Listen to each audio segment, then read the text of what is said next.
Si de algo saben las abejas, es de flores. Hay de todo tipo y para todos los momentos. Lo importante no es solo su color, tamaño o forma, sino lo que hace sentir cada una. Y para esos sentimientos trabajan. Igual que el Banco Central, que trabaja para hacer florecer la economía y que sientas estabilidad. Para ese sentimiento de tranquilidad, para ese sentimiento de crecimiento y desarrollo, para que la primavera llegue a todos los sectores y los planes de muchos den grandes frutos. Banco Central de la República Dominicana, 75 años trabajando por una estabilidad que se siente.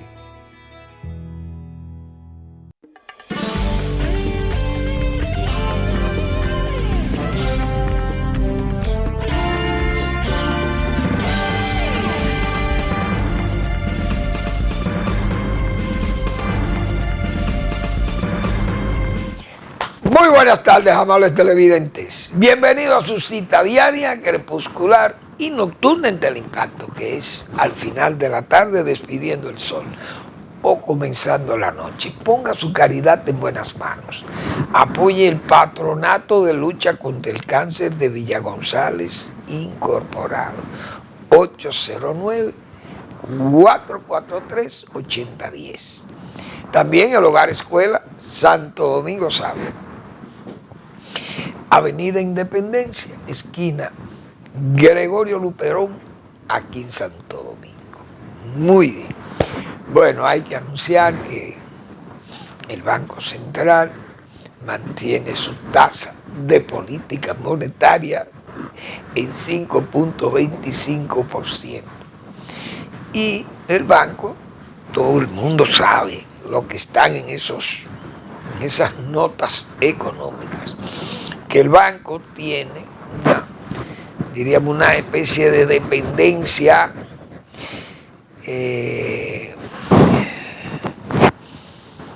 ¿cómo le podríamos llamar? De decisiones de política con respecto a la Reserva Federal de los Estados Unidos. Si eso no se mueve allá, aquí no se va a mover, y menos con una inflación que pasó del rango meta que tiene el Banco Central, que también sabe todo lo que bregan con los asuntos económicos, que es influenciado por los problemas externos.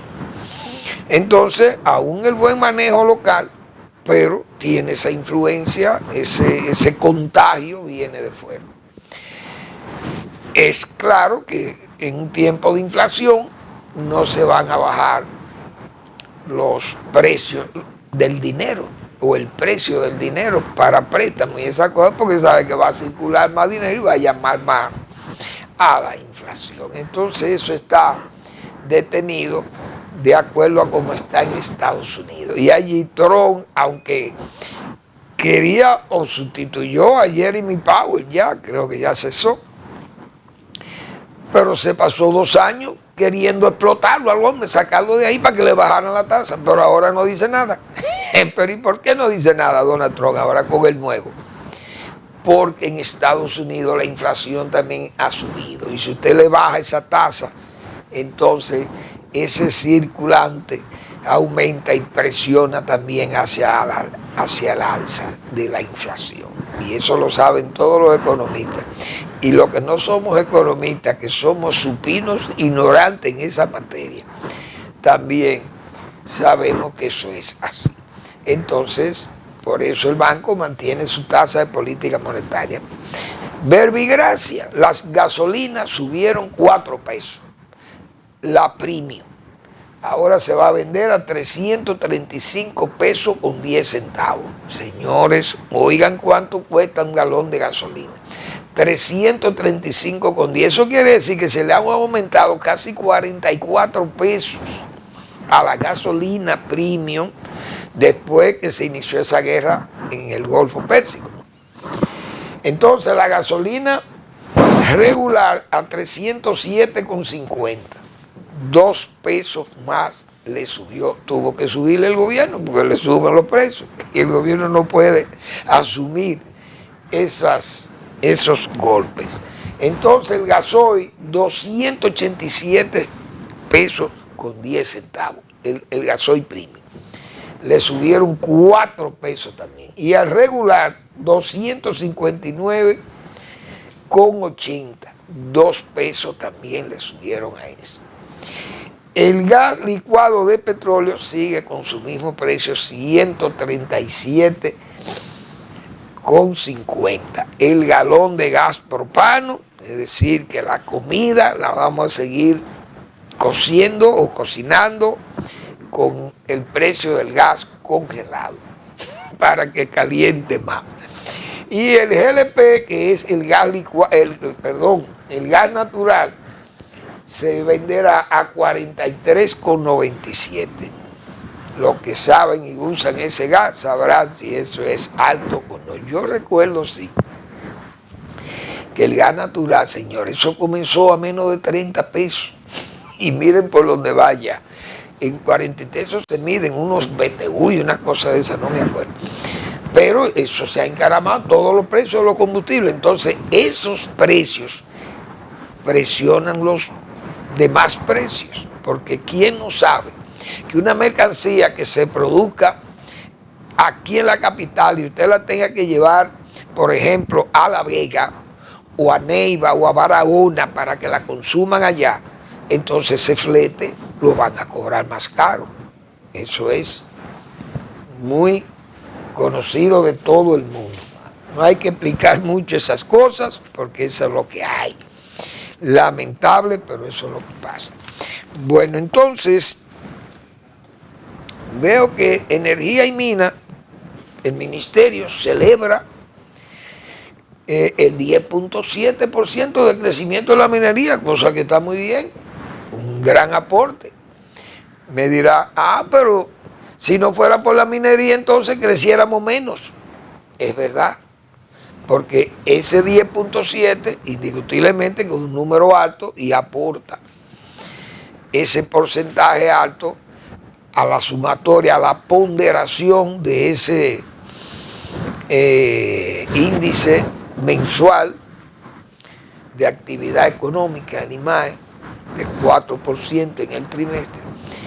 Y uno sabe que ese 3,8 de abril fue influenciado precisamente por ese crecimiento minero, cosa que el banco lo señaló ayer.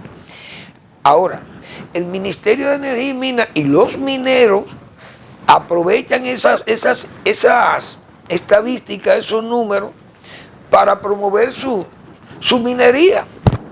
Pero nadie le pone a uno de esos que promueven la minería, no nos hablan nada del pasivo, que es lo que yo siempre voy a mostrar aquí. Por favor, Eric, tú tienes una imagen ahí siempre de ese yagal que yo muestro aquí, que dejan las minas. Es verdad que crece un 10,7%, que la mayoría crece tal vez más por el mismo, bueno, por dos razones.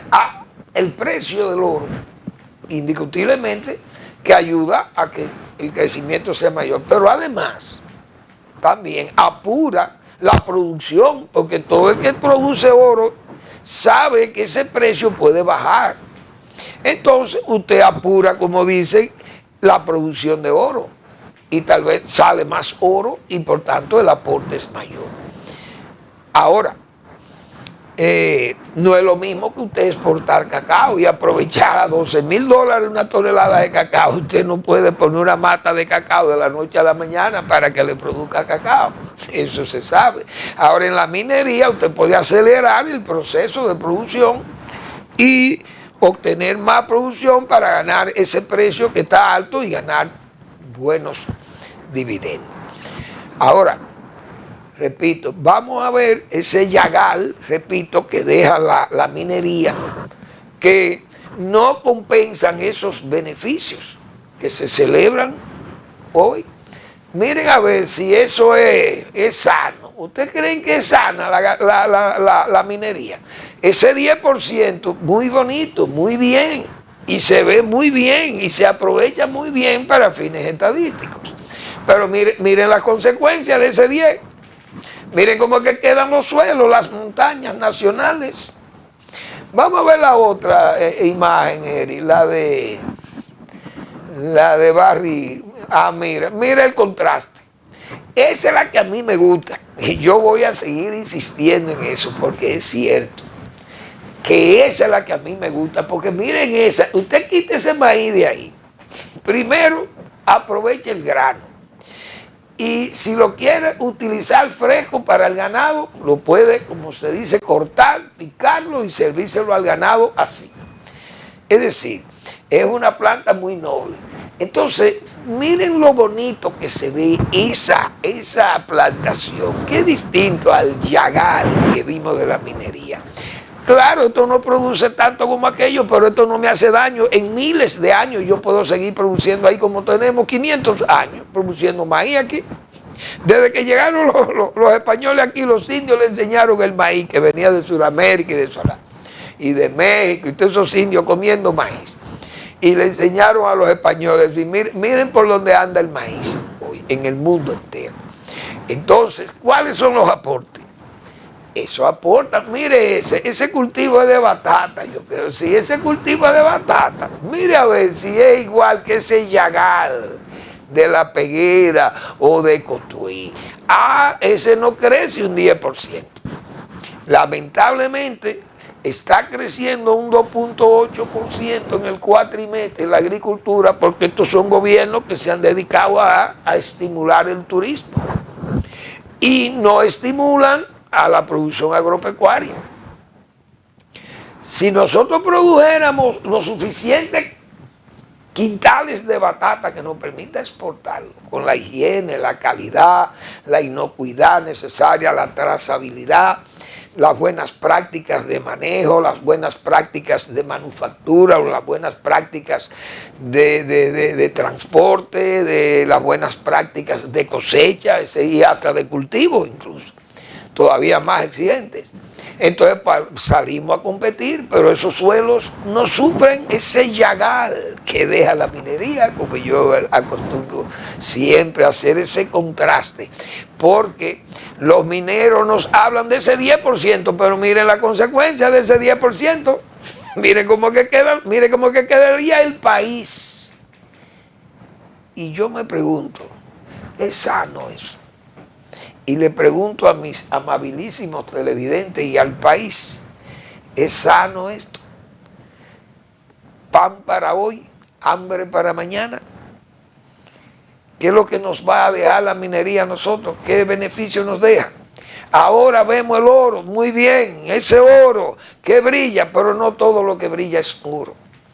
Brilla, y el dinero, y miren, crecimos un 10%, la economía creció 4%, porque la minería aportó un 10.7%, muy bien.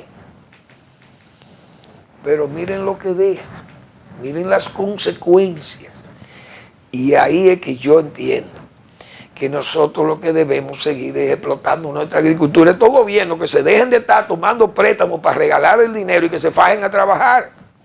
Fájense, pero a trabajar, no a dar dádivas y a dar bonos y a tomar préstamos para regalar bonos. No, vamos a trabajar con eso, con los cultivos, con la agropecuaria que tiene todavía aquí un océano de oportunidades, con un mercado ahí enfrente y otro mercado un poco más retirado, pero con nosotros, con muchos contactos que nosotros tenemos con Europa. Solo disponer de Estados Unidos, Europa y Canadá, señores, 3 mercados como esos.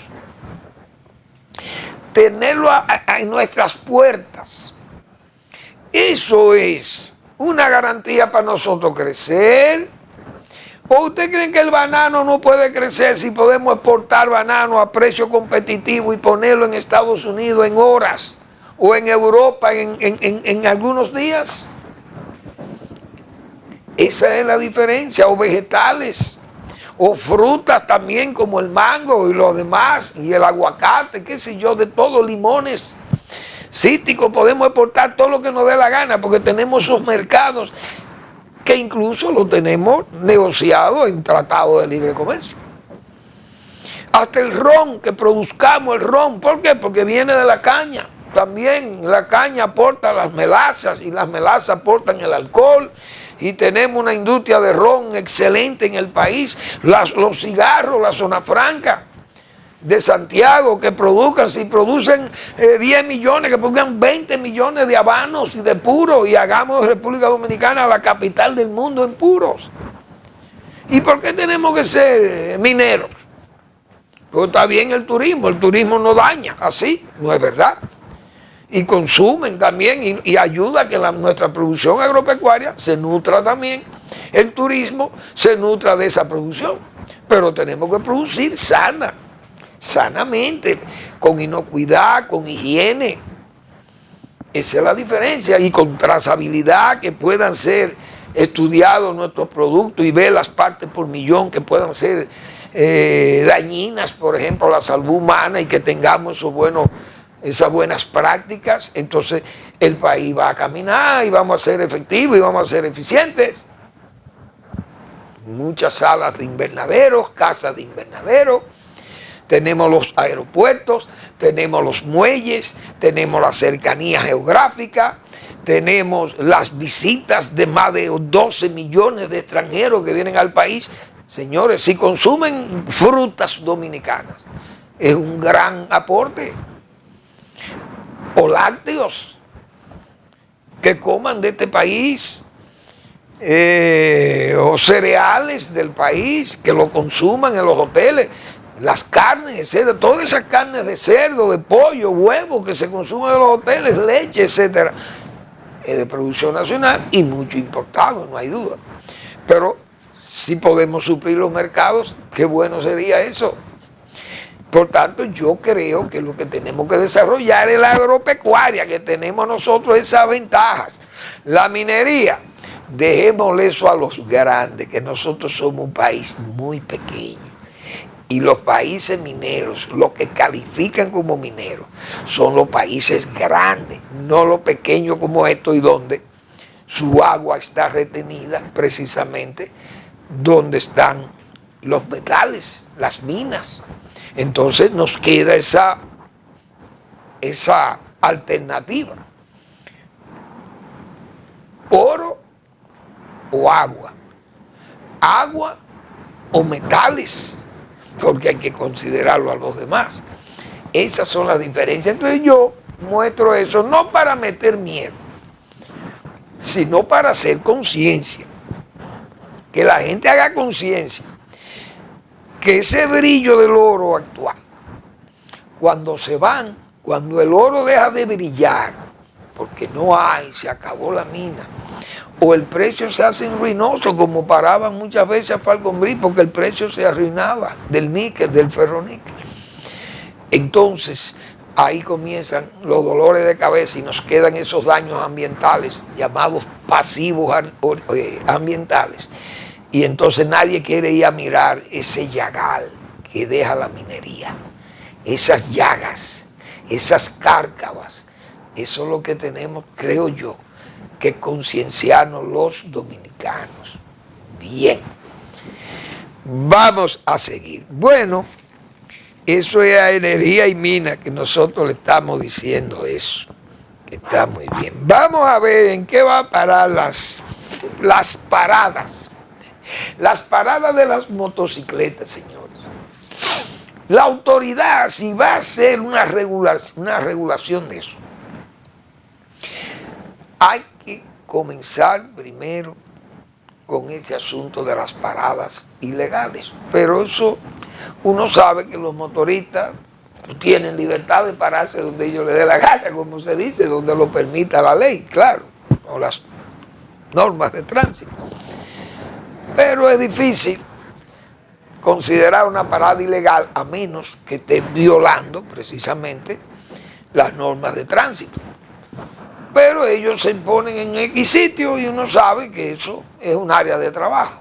Ahora, lo que sí le hace un favor es que la autoridad nacional vaya ahí y haga un experticio de quiénes son los motoristas. Esos motoristas que no tienen identificación, usted tiene que sacarlo del mercado, como se dice. O con motores que están en malas condiciones, las motos, o que no tengan las luces o no tienen seguro o buenos neumáticos, frenos, etcétera, etcétera, que le hagan su revisión también. Eso es porque están dando un servicio comunitario de tránsito, de transportar pasajeros, y eso es una cuestión delicada porque es la vida humana que va ahí. Pero eso debe servir también para que la autoridad pueda limpiar esas paradas de extranjeros indeseables, indocumentados, principalmente haitianos, porque los mismos motociclistas dominicanos dicen que esas paradas están llenas de haitianos, ilegales, indocumentados, peor. No es que sean ilegales nada más, que son indocumentados. Entonces, ¿cómo es posible que un indocumentado esté transportando gente, mujeres y de todo aquí, y pueden atracar y hacer lo que le da la gana porque hay gente que no sabe quién es quién? Aquí nadie lo conoce, la autoridad no sabe quién es. Entonces, tal vez, cuando se encuentren con los haitianos, tal vez la autoridad nacional tal vez se eche para atrás. Entonces diga, no, pero no podemos hacerle daño a estos pobres haitianos porque esto es un gobierno pro haitiano, con una autoridad metida en miedo.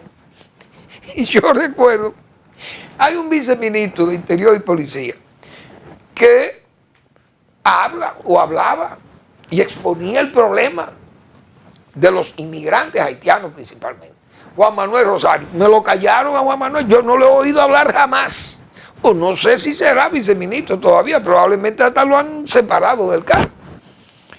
Porque Juan Manuel siempre es una voz firme, firmísima, de defensa de la nacionalidad dominicana y del abuso de esa inmigración haitiana en forma venenosa para el país, porque es una forma de dañarnos, abrumándonos de gente aquí que vienen y esa gente no viene aquí. Nosotros necesitamos motoristas haitianos aquí. Pero hay que tenerlo aquí porque se están muriendo de hambre allí o están amenazados de muerte allí. Tenemos nosotros que protegerlo aquí. Nosotros necesitamos motoristas haitianos, pregunto yo. Necesitamos choferes de conchos haitianos o cuidadores de edificios haitianos. Lo necesitamos. Porque está bien que me digan que la construcción necesita haitianos, la mano de obra. O el campo pueda necesitar los haitianos, muy bien. Y si trabajan, pues bien. Documentados, con alguna referencia, porque usted no puede tener una persona trabajando al lado suyo y usted no sabe cómo se llama esa persona, ni sabe ni siquiera una seña particular, como citaba yo ayer el caso de Juan Antonio Alix en un pasaporte en tiempo de la España boba, que era solamente escribiendo las señas particulares del caballero o de la dama que quería pasar de la frontera.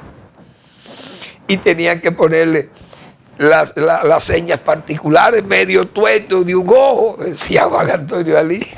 Dios mío, qué hombre tan grácil fue Juan Antonio Alí con esas décimas y todos esos versos tan especiales de él. Un pasaporte en tiempo de la España boba, genial de verdad.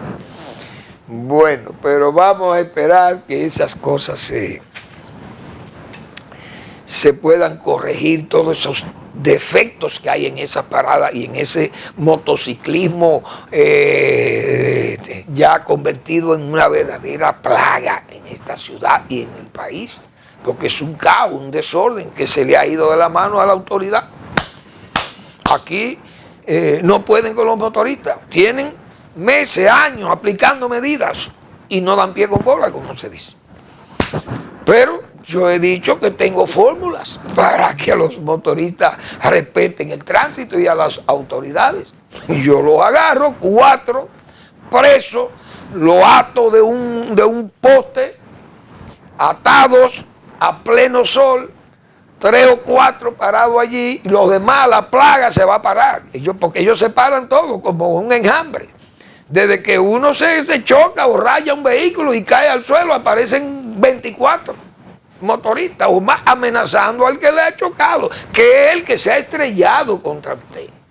porque no somos los conductores que atropellamos a los motoristas, son ellos que se estrellan sobre nosotros, en vía contraria, en luz roja, bueno, etcétera, etcétera.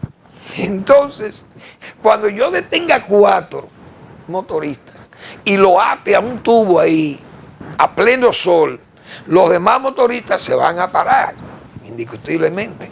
¿Qué le pasa a los muchachos? Se pasaron de rojo. ¿Y qué pasó? ¿Y por qué lo tienen así? Pero esperando, no, para llevarlo al cuartel, pero es en la tarde que van ahí. Entonces ellos cogen ese sol ahí. Óigame, y usted con ese sol y atado con una esposa ahí, el día siguiente, ese semáforo es nítido, respetado en todas sus cebras de los transeúntes para cruzar, y nadie se atreve a ir en luz roja. Pero yo detengo 3 o 4 que se pueden detener con una motocicleta ahí, con sus agentes de la DGC, lo mismo, en su motocicleta. Se van, usted le cae atrás, lo agarra preso, tráemelo aquí. Y pónmelo ahí en ese tubo, amárramelo ahí, a pleno sol. Ahora es una medida tipo Bukele. O aquel ex jefe policial del país que fue el general Candelier, que ese también tenía métodos bukelianos también. Vamos a la pausa.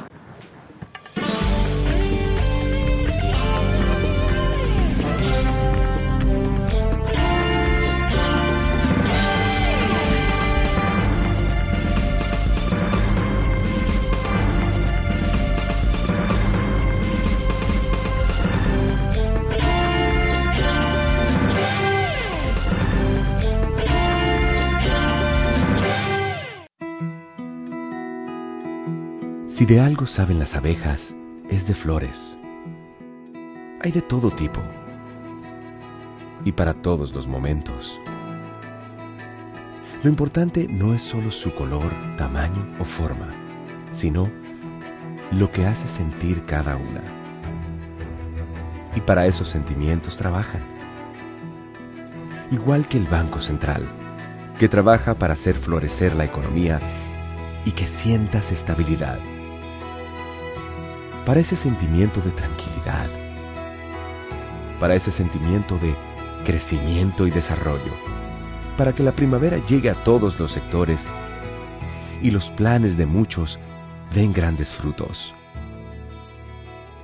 Banco Central de la República Dominicana, 75 años trabajando por una estabilidad que se siente.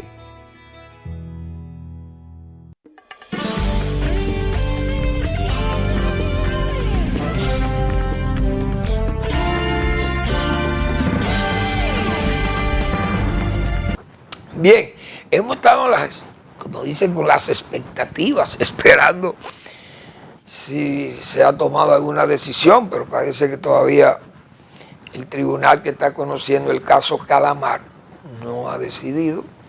No sé si ha habido algún fallo enviando a los imputados al juicio de fondo. No se sabe nada, no sé, o por lo menos hasta esta tarde no había información. Hay que ver, ellos dicen que no tienen culpabilidad en los hechos que le imputa al Ministerio Público, que son pruebas débiles, falsas, pero, repito, todos los imputados, los que negociaron sus penas por delación premiada, como se dice, con llegar a acuerdo con el Ministerio Público, se han declarado culpables y colaboradores. Entonces, sería penoso, digo yo, como un supino ignorante en esta materia, que tanta gente que se haya declarado competentemente confiable de ser utilizado como testigo, porque han declarado los hechos y han dicho que ellos son culpables. Y que si ellos dicen que los que manejaban el negocio son los que están imputados y dicen que no están inculpables, lo más lógico es que se lleve a juicio y se determine quién es quién. O si son culpables, y si no son culpables, pues no lo son. Y los testigos van a quedar muy mal porque entonces son unos falsantes. Entonces los jueces tendrán, a los mismos testigos tendrán que condenarlos por falsante. Una de dos. Pero ese juicio no es verdad que lo van a dejar trunco. Testigos que dicen que ellos son culpables y que los que lo indujeron a esa culpabilidad son los que están en juego allí. Entonces eso, que no lo manden a juicio de fondo, es porque las pruebas son débiles. No van, y entonces, ese contraste, ¿cómo se ajustaría? Eso nada más tiene un destino, el juicio de fondo. Que se conozca el juicio y que se sepa quién es culpable y quién no es culpable. Así de, pero tienen 5 años huyéndole a la decisión final. Eso es como el Medusa, estamos en lo mismo.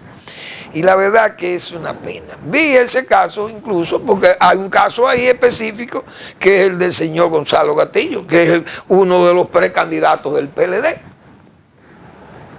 Que a propósito de Gonzalo Castillo, señores, el Idosa fue una compañía que creció como verdolaga, pero en tiempo del PLD gobernando y de Danilo Medina. Fíjense qué contraste, o mejor dicho, qué coincidencia, más que contraste. Esa empresa tenía 37 aeronaves, o tal vez tiene más, pero no tiene ese protagonismo que tenía el Idosa. Es decir, esa empresa con 37 naves, de las cuales 23 eran helicópteros y 14 aviones. 37 aeronaves, repito, 14 aviones y 23 helicópteros. ¿Y dónde está esa compañía? Aquellos aviones jet volando para China, para México, para California, buscando las medicinas o las vacunas y Uy, toda aquella aparataje, ¿esa empresa desapareció? ¿O solo era viable o era rentable en tiempo del gobierno de Danilo Medina? Esas son las cosas también que uno tiene que ver. ¿Por qué era tan efectiva esa empresa? Porque esa empresa creció como la verdolaga, creció en forma más que vertiginosa, casi exponencial. O sideral, para ser todavía más amplio. Esa empresa creció, señores, eso eran 1 o 2 helicópteros ambulancia, y de ahí a 23 helicópteros y 14 aviones, y que esa empresa hoy como que se esfumó. Señores, yo voy a decir lo siguiente. Con Danilo Medina Sánchez, él, vamos a decir, fabricó muchas urdimbres en su gobierno. Y lo hicieron principalmente contra Leonel Fernández y algunas de su gente, de sus seguidores más íntimos de Leonel. Pero a Danilo Medina después le ha venido como ese boomerang, le vino, y todo el mundo sabe cómo se ha derramado bilis, como dice, se ha suscitado y se ha todo aquel odio que derramó él y su gobierno contra sus adversarios, como que se les revirtieron, como dice, hacia él mismo. Y yo creo que desde los tiempos de Salvador de Blanco aquí no se había visto un expresidente tan sometido a todas esas horas difíciles en que tuvo Danilo Medina, que ha estado Danilo Medina. Porque a pesar de que él está ahora más libre y más de todo, porque solamente con los temores de que él hubiera sido llevado a la justicia, cosa que tenía que ir, porque por lo menos como testigo debió haber sido investigado Danilo Medina, porque en su gobierno que se han cometido todas estas fechorías que le han imputado en el Ministerio Público a hermanos y amigos y a todos sus exfuncionarios. Son casos gravísimos de centenares de miles de millones de pesos que hay usurpados por esos grupos, y familiares y amigos y correligionarios. Una cosa de loco. Incluso eso que yo digo de esa empresa, el Idosa, esa empresa parece que se esfumó. Es decir, era viable porque el presidente era yo. Esas cosas tienen que investigar. Eso debió haberse investigado. ¿Por qué esa empresa creció tanto, por ejemplo? ¿Qué influyó para que esa empresa creciera a esos niveles? De 37 aeronaves, 23 helicópteros y 14 aviones, la mayoría jets. Y usted sabe el dinero que eso vale, y el dinero y la cantidad de trabajo que tiene que haber para mantener esa empresa funcionando. Esa era la capacidad del IDOSA. Sin embargo, el IDOSA como que desapareció del mapa. Estará tal vez el nombre, pero no sé si en impuestos sobre la renta, que pagan, si pagan sus impuestos, no lo sé. Pero cuando usted tiene esos contratos, porque es que el Estado Dominicano, señores, hace rico a todo el que se mete en política aquí y apoya al presidente, sale rico, porque salen los negocios del Estado inmediatamente a aparecer y comienzan los contratos. Y bueno, mira, aquí ¿cuántos empleados aquí? Aquí hay 8,000 empleados. Bueno, hámele un seguro, una ambulancia. Un seguro de ambulancia, por ejemplo, ambulancia aérea, aeroambulancia. Y yo hago un negocio de aeroambulancia y pongo 20,000 empleados del Estado que tiene 700,000. Óigame. Y a 10 pesos que me paguen o a 15 pesos por una póliza, es dinero, porque todo el mundo no se está enfermando para irlo a buscar en un helicóptero. Es decir, cualquiera de todos esos negocios, usted inventa una publicitaria y un gobierno como este que dicen que gasta 8 y 12 mil millones de pesos al año en publicidad, óigame. Y usted monta una publicitaria, inmediatamente comienza con los contratos que le facilita el Estado, entonces usted termina rico. Se va el gobierno y esa empresa inmediatamente se va a la ruina. ¿Por qué? ¿Por qué se va a la ruina? ¿Qué tontos somos nosotros? ¿Qué tontos, de verdad? ¿Qué tontos somos los dominicanos? Que no pensamos en todos esos éxitos, esos emprendurismos. Ah, qué bien. ¿Cómo? Qué bueno emprender con un Estado facilitador, o más que facilitador, manipulador. ¿Ustedes se imaginan el dinero que se ganan estos oportunistas, logreros, muchas veces, que hacen uso de esas tentaciones peligrosas de la política, porque en todo también vienen narcos y viene de todo, dinero de muchísimo origen desconocido? Bueno, a Dios que no tomes confesado, como dice. Pero todas esas urdimbres, como decíamos, se le abisman a uno, le vienen encima, como se abisman contra uno, todas esas urdimbres. Por eso es que no se puede, hay que saber actuar, señores. Yo siempre he dicho aquí, hay que saber hacerlo mal hecho, bien hecho. Usted tiene que saber que lo que usted le hace mal a uno hoy, mañana eso se puede revertir a usted. Y lo hemos visto tantas veces en este país, cómo se revierten esas maldades que usted hace, se caen y se derraman contra usted. Así de claro, así es la vida.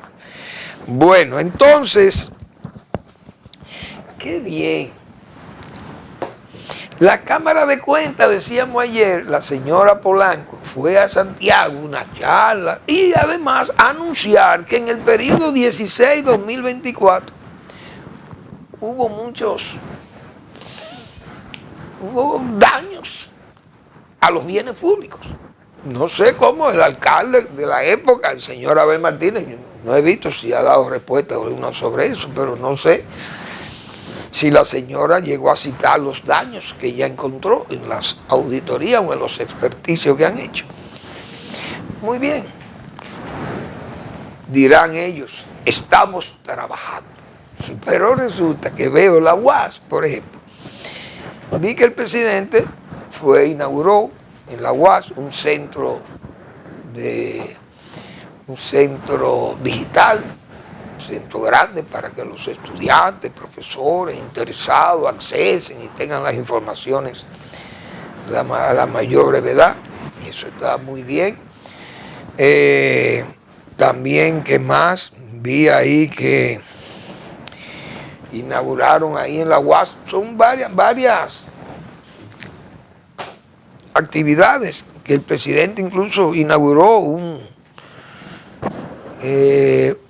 además, no recuerdo, un centro médico también, creo que vi. Otro fue una inversión de 55 millones de pesos. Vamos a ver, yo creo que yo anoté eso. Pues a mí me parece interesante, porque la UAS gastó 150 millones de pesos en el centro ese en ese centro de multiservicios, como le llaman ellos. Entonces, ¿qué más? Una plaza de estudiantes, 55 millones de pesos. Un centro audiovisual para películas y cosas de esto, y de fotografía y todo aquello, 32 millones de pesos. Es decir, la UAS gasta un dineral. ¿Y cómo es posible que esa institución no se audite? Es decir, la exrectora de esa UAS fue a Santiago, auditó el Ayuntamiento de Santiago, 1624. Muy bien, repito. Pero no audita 1624 a la UAS. Fíjense el nivel de gasto que tiene la UAS. Obra de 115 millones de pesos. Un centro multiservicios. Una plaza de estudiantes, 55 millones. ¿Quién audita eso? 32 millones de pesos otra. ¿Quién un audiovisual? Un centro audiovisual. ¿Quién audita esas inversiones en la UAS? Es decir, eso se maneja a lo loco, es decir, es autónoma para eso también la universidad. Es decir, la autonomía le permite a la universidad estar libre de advertencias, libre de ser auditada. Es pecaminoso auditar a los socialistas o a los izquierdistas de la UAS. O a los reformistas, a la reforma, a lo que hicieron la reforma universitaria. ¿Es pecaminoso auditarlo? ¿O son serios porque son serios y porque son socialistas? ¿O son progres? ¿O son de izquierda? ¿Son serios porque son de izquierda? ¿Por qué no auditan la UAS? Pregunto yo. Entonces, bien predica quien bien vive, hemos dicho.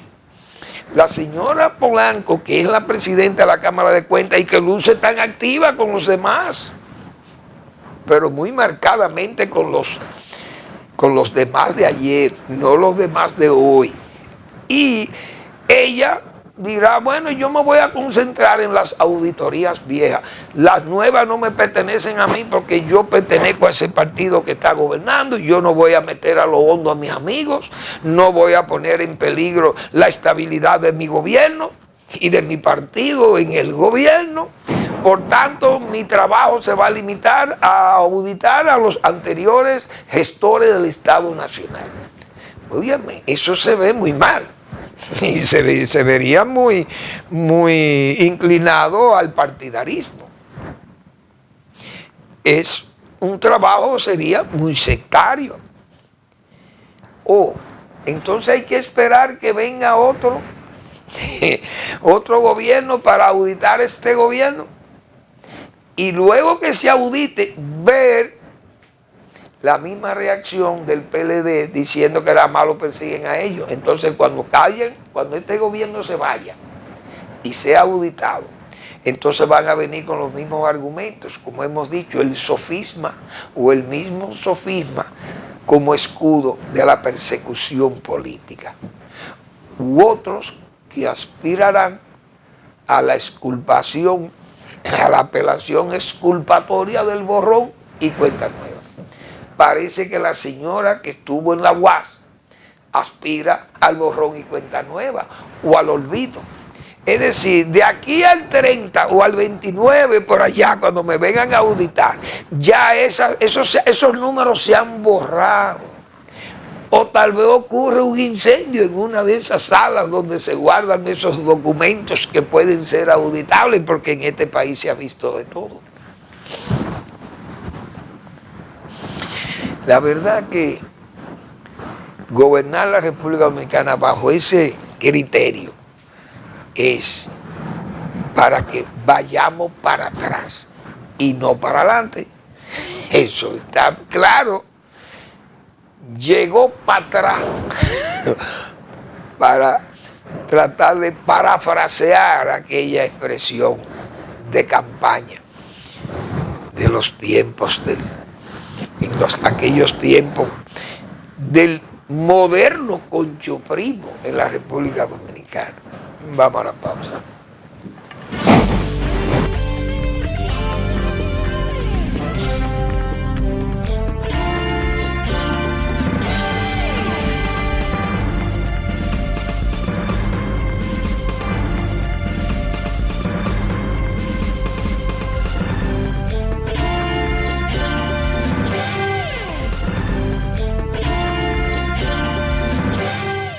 Yo cruzaba ese monte a pie, oscuro y sola todos los días.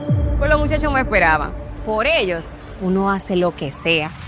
Ahora, llego segura y ellos a tiempo. Porque el cambio también se ve en el camino. El gobierno de la República Dominicana trabaja para que cada viaje sea más seguro, con más iluminación, mayor presencia en las carreteras y asistencia 24/7 a través del 511. Obras que conectan comunidades, regiones y destinos. Menos vueltas en el camino, más tiempo donde importa. Vías que cambian vidas. Gobierno de la República Dominicana.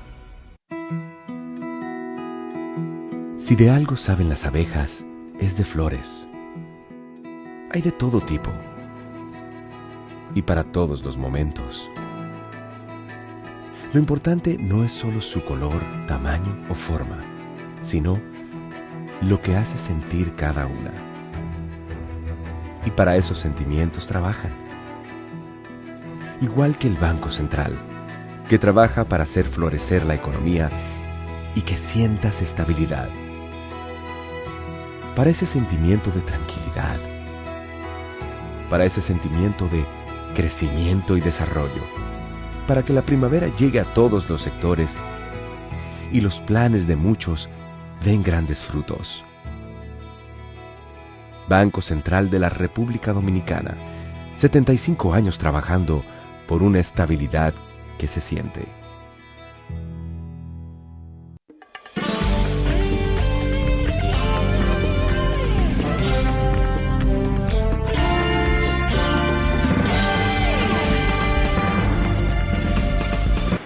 Bien, señores, Mr. Donald Trump, Donald Hipólito Trump, digo yo.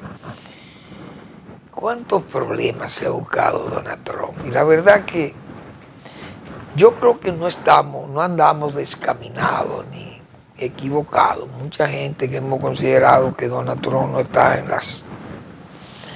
O sea, no reúne esa ecuanimidad, esa prudencia de esos líderes norteamericanos para un país como Estados Unidos, un país tan grande, una hiperpotencia. El país más importante de la Tierra ahora mismo se llama Estados Unidos. Entonces, un país que ha sido gobernado con los apoyos que ha tenido de un occidente, como hemos dicho otras veces, que es la estrella polar, la estrella guía de Occidente. Pero Estados Unidos tiene un presidente, como hemos dicho, dinamitero. Pero además de toda esa conducta, entonces el hombre sustituye, como dicen, la negociación por la amenaza. Y quiere que los demás países del Golfo, los países árabes, firmen el acuerdo de Abraham. Es decir, pónganse de acuerdo todos y aprueben a Israel. Una cosa es una locura. Porque él sabe que esos países árabes no van a ceder en forma sumisa esa actitud de Donald Trump de que apoyen ahí, que ustedes son amigos de Israel ya. ¿Usted cree que eso se resuelve así? Pero él pone la amenaza, antepone la amenaza a la negociación. Ese es su estilo. Pero tiene otro peor estilo, que es, diríamos, la metáfora perfecta, dicen los españoles, de su forma de gobernar, esa megalomanía. Ustedes saben lo que es un presidente de Estados Unidos que se le mete en la cabeza hacer un salón de baile en la Casa Blanca, como se le ha ocurrido a Donald Trump. Tan grande como los de Versalles, esos salones que se hacían, esas fiestas de los tiempos de las coronas europeas, aquellos tronos. Dios mío, este hombre ahora aspira a que se firme, que se haga una papeleta de $200 con la figura de él. Una cosa que en Estados Unidos solo a muertos le ponen eso, a héroes, próceres fallecidos, aplican eso principalmente a los padres fundadores para aparecer su rostro en una papeleta. Un arco de triunfo más grande que el de París, él quiere hacer allí en Washington. Oigan por dónde que andamos. Quiere el monumento a Lincoln cambiarle hasta los colores al monumento y darle los colores de la bandera americana. Aspira a que el centro Kennedy, señores, una cosa sagrada, un centro cultural, tiene que llevar el nombre de Trump. Centro Trump Kennedy.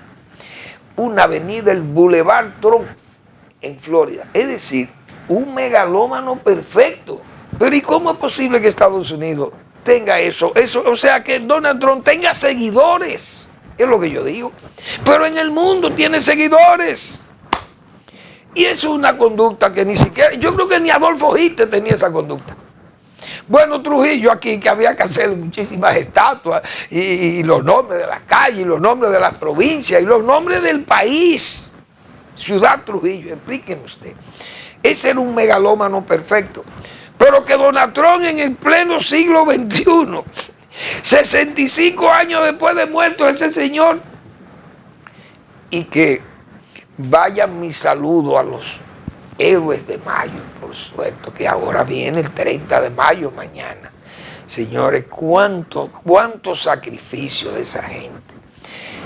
Esos días, esas familias, los Díaz Quesada, los Báez Díaz, la familia de la Maza, los Estrella, Inver, todas estas familias, Cedeño, Huáscar Tejeda, Pastoriza, Dios mío, ese sacrificio, señores, familiares, hijos, padres, Báez Díaz, su hijo también. Entonces, esa gente que hoy nosotros debemos levantar esos nombres y estatuarlos todos en este país, que le debemos esos favores, porque leyendo yo a don Mario Rivitini de su libro genial, magnífico, ese libro de don Mario, Trujillo de cerca, cita a don Mario que don Modesto Díaz le dijo: Mario, nosotros ayudamos a subir este monstruo, pero tenemos que ayudar también a sacar este monstruo, sacarlo del poder, porque nos va a dañar a todos el país. Don Modesto Díaz Quesada, que fue uno de los gestores del trujillismo en este país, que fue uno de los hombres que primero le organizó políticamente la cabeza tal vez a Trujillo, porque eran como sus hermanos, y le confiesa a don Mario: mira, nosotros ayudamos a crear este monstruo, tenemos que ayudar ahora a quitarlo, a desplazarlo. No quiero que lo maten, decía don Modesto Díaz. Entonces, todos los días y los demás conjurados, señores, esos son los héroes de mayo. Tenemos que reconocerle ese valor, montarse en un carro para caerle atrás de Trujillo y entrarle a tiro a Trujillo. Eso era de hombres. Eso no es para que estemos criticando aquí que el general Inver se benefició. No. Es que esos héroes, esas memorias hay que respetarlas. Báez Díaz, sí, mira, Antonio de la Maza, mira, Trujillo va esta noche, porque alguien tenían que participar, los que sabían de Trujillo, los que conocían a Trujillo, eso era lo que tenían que participar. Muy bien. Loor a los héroes de mayo. Les invito a que lean al doctor Marino Vinicio Castillo, su blog La Pregunta. Los ataques de 3 lobos solitarios, actos preparatorios de un magnicidio ignominioso. Gracias por su atención. Nos vemos el lunes en otra entrega. Ay, a las madres también, a todas las madres dominicanas, mi saludo especial de este programa, que no se puede quedar ninguna madre de este país libre de este saludo que yo le hago desde esta pequeña tribuna que es al final de la tarde. Mi saludo a todas las madres y mi respeto a todas esas madres muertas, como la mía también, fallecida. pero que en paz descansen todas esas buenas madres dominicanas. Bien, nos vemos el lunes en otra entrega de Al Final de la Tarde, Despidiendo el Sol, o Comenzando la Noche.